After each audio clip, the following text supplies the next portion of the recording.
You ever have one of those moments you're scrolling through X, you go to order lunch, and then poof, nothing works. And you start to think, is it my Wi Fi? Well, chances are it's not you. It's something much bigger.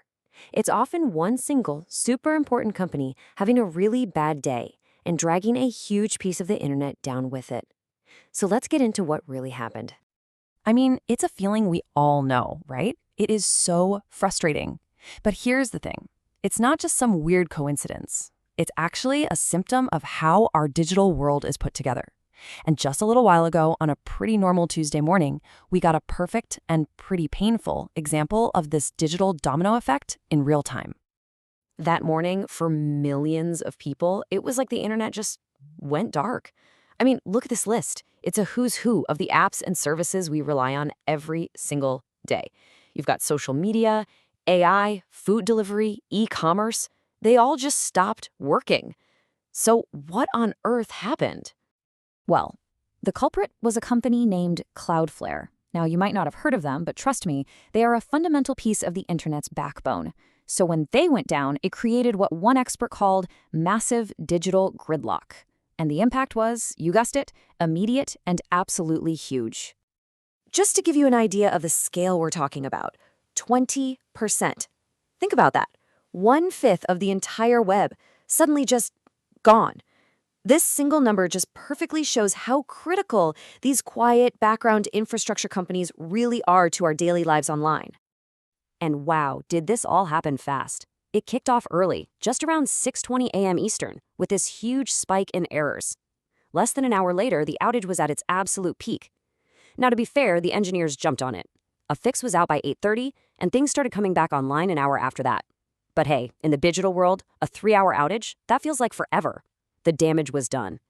And this is where you see the real-world impact. It wasn't just an inconvenience. On X, breaking news and expensive ad campaigns just vanished. For all the businesses that depend on ChatGPT, productivity completely stalled. And with DoorDash, a digital problem became a physical one. You had lost orders, real-world deliveries not happening, and a whole lot of lost money. And if you want to put a number on all that frustration, just look at X. At the peak of the outage, more than 12,000 people had flooded Down Detector to report it was down. This wasn't some minor bug. It was a total blackout for a massive, massive platform. And when you add up all that disruption, you get to a pretty staggering financial cost. In just a few hours, the estimated lost revenue was over $250 million. I mean, that's everything from a small Shopify store that couldn't make a sale to a huge advertiser on X whose campaign just fell flat. A crazy price to pay for a tiny glitch.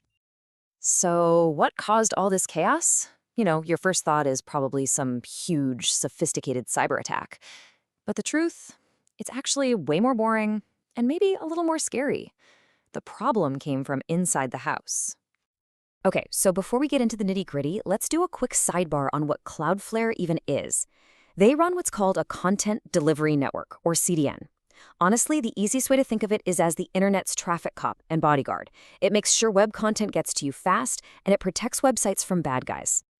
And here is how it all fell apart in just 4 simple steps. It started with a totally routine database update, but a hidden bug made a key configuration file suddenly double in size. That oversized file blew past a built-in safety limit, and the software just couldn't handle it. It hit a fatal error and crashed, starting that chain reaction across the entire network. A tiny mistake that had a massive, massive impact. This whole thing was a huge wake-up call for the entire industry. So now the real question on everyone's mind, from the folks at X to the smallest online shop, is how do we stop this from happening again? How do we actually build a stronger, more resilient internet? You know, I saw this quote from an industry analyst that just nails it. It says, "Outages may be inevitable, but catastrophe is optional." And that's exactly right. Things are going to break. Glitches will happen. But whether a small problem turns into a total catastrophe, well, that all comes down to how well you've prepared. So what does that preparation actually look like? Well, first, you need failover systems. Think of it like a detour for your internet traffic when the main highway is closed. Then there's using multiple cloud providers, which is basically the digital version of not putting all your eggs in one basket. You also need better observability, smarter tools to spot trouble brewing before it hits. And this one's key, Companies need to run resilience tests.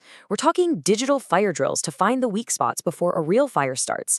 Really, it's all about diversifying your systems and not having one single point of failure.